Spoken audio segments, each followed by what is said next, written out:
Yeah, definitely. I'll jump in and ask Michael Blades a few questions. So, Mike, just want to thanks again for joining us today. You've spoken at a number of previous InterDrone conferences, but can you just talk a little bit more about your background and how you actually ended up in the drone industry and being an analyst in UAS? Yeah, well, it was sort of an accident. When I when I left the Air Force, I was, I don't know, about 6 months before I retired. I was looking for a job, and I just saw this posting, gosh, on what was it, like Monster.com or something, and it had everything that I had been involved with, flying aircraft and DoD and just being in the Defense Department for 25 years. And so I applied for the job. I went in for the interview. I got hired on the spot in April to start in August. So the guy that I was looking for had a lot of faith in me, and it turned out pretty good. But and it was interesting.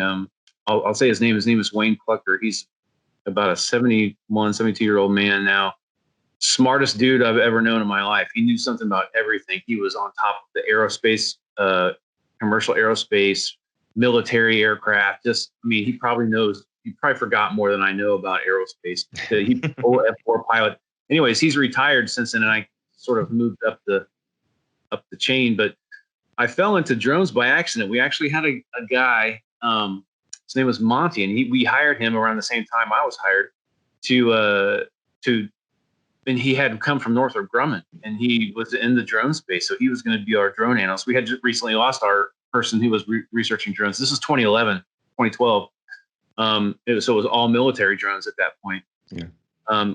To actually AUVSI. AUVSI hired away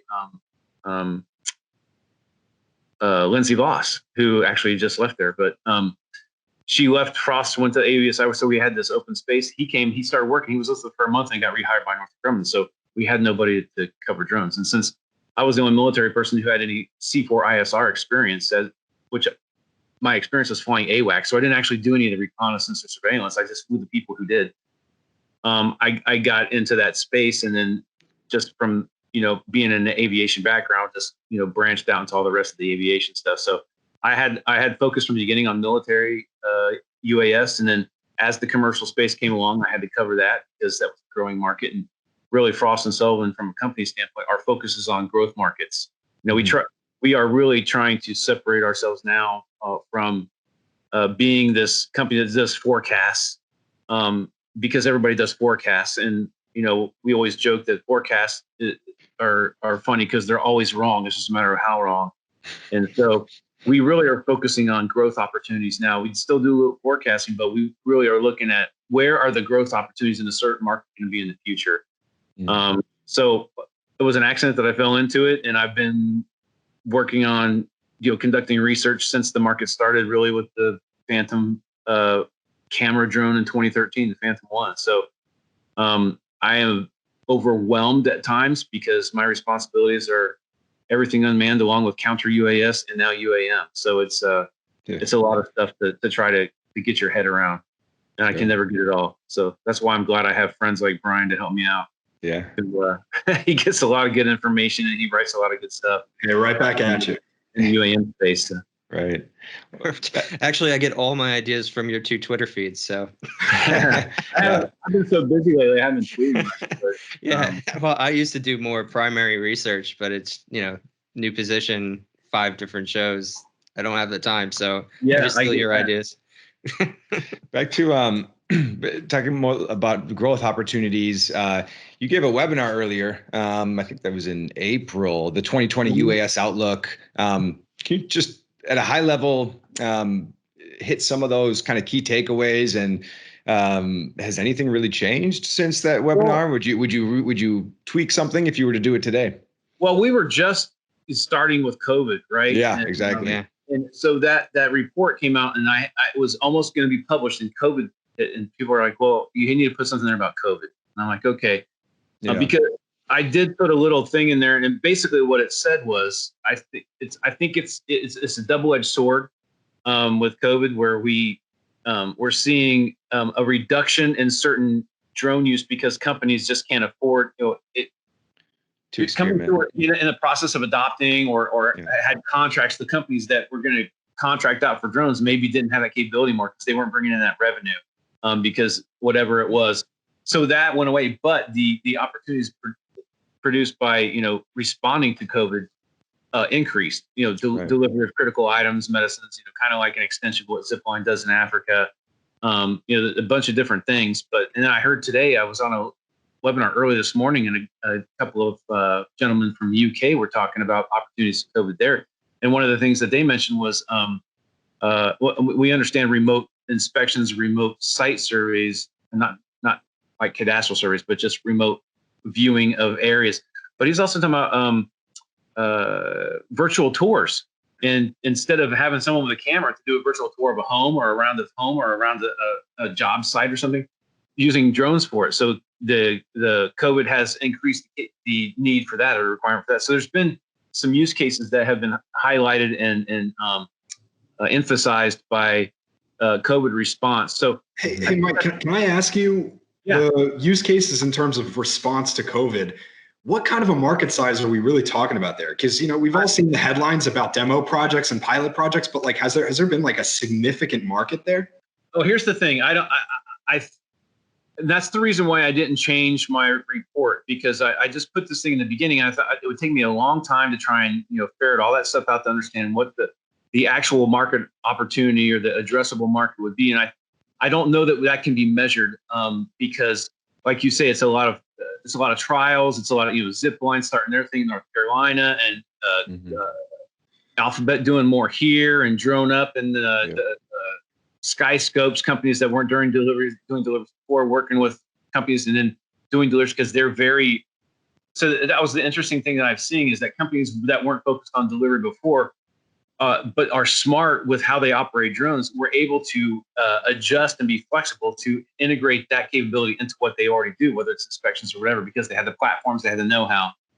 I don't think that the market. I think the market is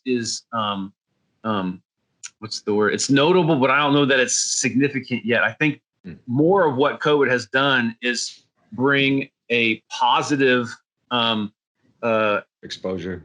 Exposure and more social acceptance. As soon as we got away from those stupid shout drones that they were talking about, flying around yelling at people for not doing, which I think I haven't heard much of that lately. There's been a lot more positive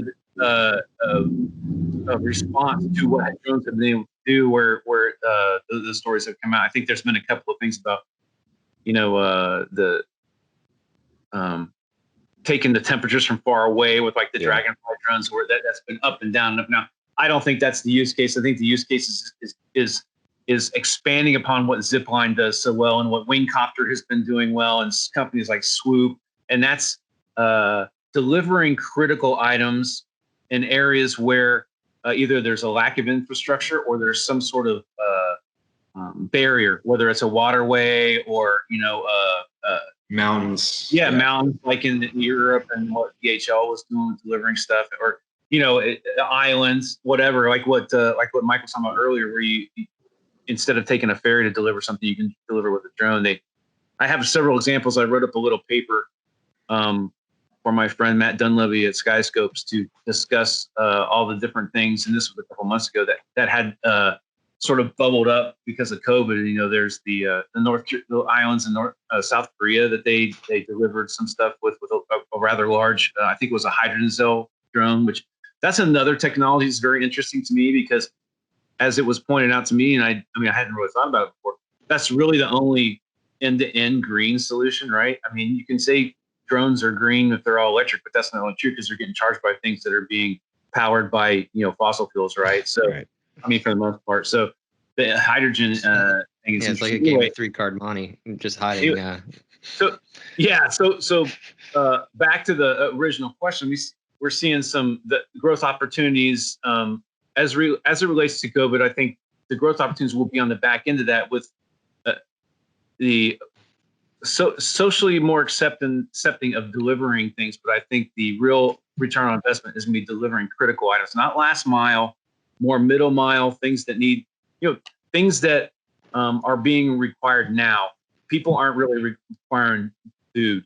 I mean, you can get that from Postmates, which just got purchased by Uber, right? So those things that are already done in an urban area where I can get my stuff from Amazon tomorrow for the most part if it's a small item. Do I need it in 30 minutes or an hour? So I think delivery is still going to be a growth opportunity, and COVID's only accentuating that. Maybe moving that demand and that acceptance a little bit more to the left. I got supported the other day on a phone call about growth in India. India is very interesting because of their no permission, no takeoff rule. A lot of the off-the-shelf drones that would be sold into India can't meet that requirement, that software requirement. So there's going to be several drone companies making platforms as well as services, but platforms from the beginning in India that will be an opportunity because they're going to be making the platforms to actually fly in the country because they are going to be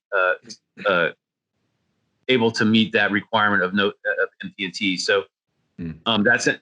I had highlighted that as APAC growth region with the emphasis on India, and that's sort of been verified by the talks I've had lately. So that's kind of cool. And then I think driving the market from a growth perspective too is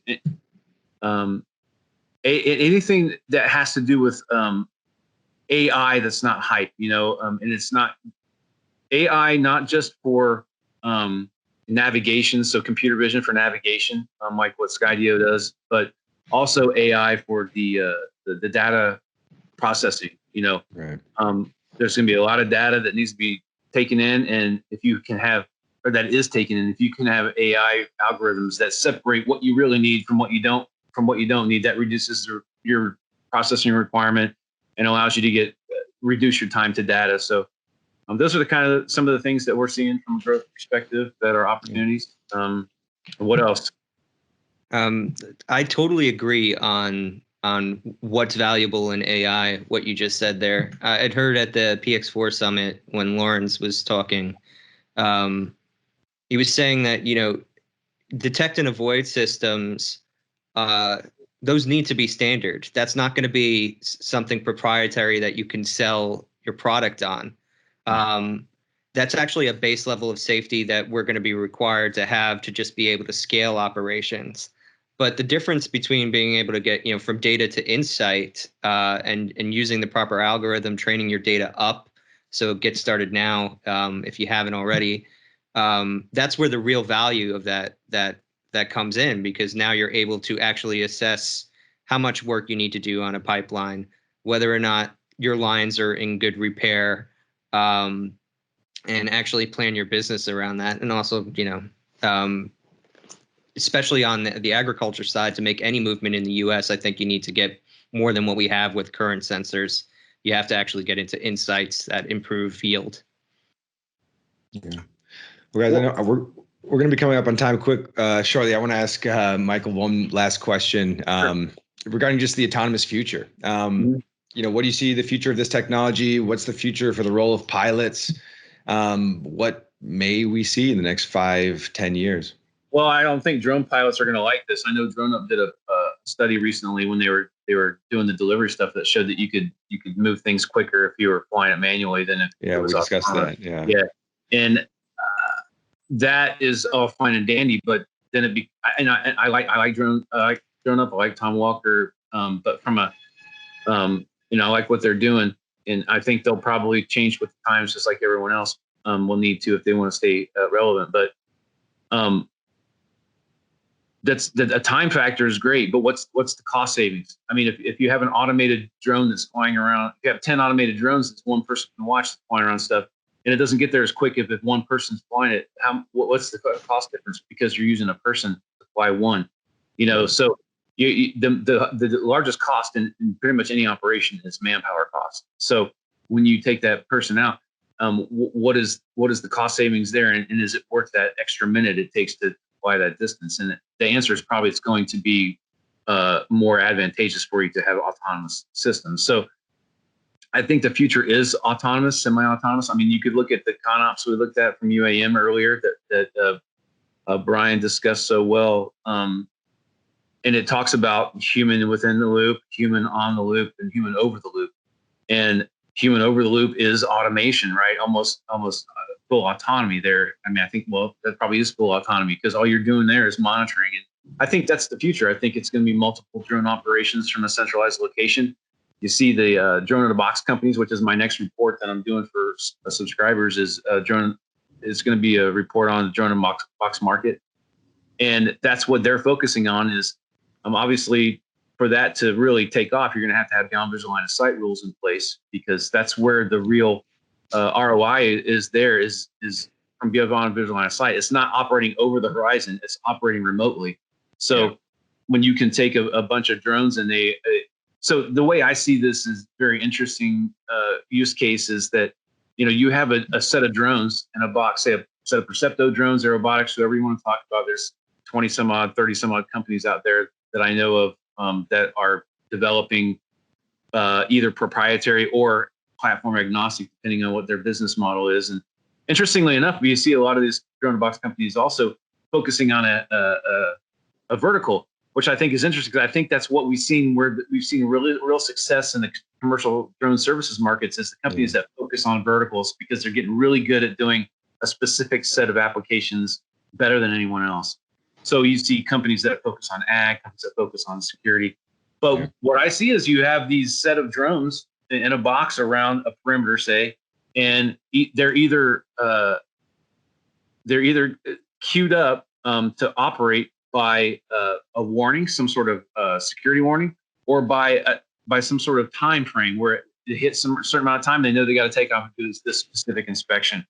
Goes off, does it automatically, whatever it's supposed to do, comes back, either downloads the information through the box, and it all gets automatically processed through some sort of AI algorithms. And at the end of the day or the end of the week, you have a whole set of outputs that were completely automated. Right. Yeah. And so I really think that that's the future. I think we have a long ways to go. There's quite a bit of standards that still need to be met. There's quite a bit of redundancies that need to be integrated into aircraft and capabilities with regards to sense and avoid and all those kinds of things. But I think that's the way it's headed. Yeah. Chris Anderson was on a previous episode, and he mentioned that we basically have a remote helicopter market. If it's a 1-to-1, one pilot to one drone or one pilot to one aircraft. So it is interesting. Yeah. He's so smart, and he has me blocked on Twitter, and I don't understand why. I've never understood why. I like to see all sides. So do I. I leave them both. Because even some people that you may not agree with all the time still have some good points. Absolutely true. Yeah. And that's so important, I think. Yeah. And so, I mean, I lobbied to get, because I used to like reading because I think he's so smart. I think Chris is so smart. And, I mean, just because, 3DR didn't turn out the way that, he had hoped, and even, we had hoped. I mean, it's a U.S. company. We wanted to succeed. Yeah. But I guess he thought I was a Twitter troll, which I'm really not. I mean, I only respond to people who come after me, but I don't know. We'll put in a good word for you. But yeah. No, I would listen back to that episode. He's working on standards now. I want to. And the standards are. I will listen to that. If you send me the link, I'd love to have that. But and type certs, which is your favorite topic. Yes, really important stuff that's not spoken about enough. Yeah, great. Well, thanks again, guys. I know we're coming up on time. Any final thoughts from either of you? And then how can people get in touch if they want to learn a little bit more about your guys' work? Brian, if they want to read some of your writing, even ask some questions on Twitter or whatever your platform of choice. Yeah, I'm on Twitter at Garret-Glaser, and you can try to figure out how to spell that. We'll put it in the link. Okay. And I'm on aviationtoday.com. I publish there, and I've got a newsletter every other week called The Skyport, mostly about UAM and eVTOLs and that kind of thing. And then the last thing I'll say is just a quick thing to you guys. I'm interviewing OneSky later today, their CEO. What should I ask? Any ideas? I have to get on the next call. So okay. I'm gonna dodge out on that. I'll see you later. Email me, Brian. I'll send you some questions to ask. Sounds good. Will do. And for me, I'm on Twitter at Mike S. Blades. Mm-hmm. just all together. And then my email is michael.blaze@frost.com. If you ever want to reach out with questions about what we talked about here or anything else having to do with drones, counter drone, or advanced air mobility, especially if it's on the cargo side. I love talking about that. Great. Mike is a critical follow on Twitter. You got to follow him. Yeah, we'll put those links below. So thanks again, guys, for joining us. And thanks for having us. Yeah, everyone have a great rest of your day. All right, take care. See you. Bye-bye.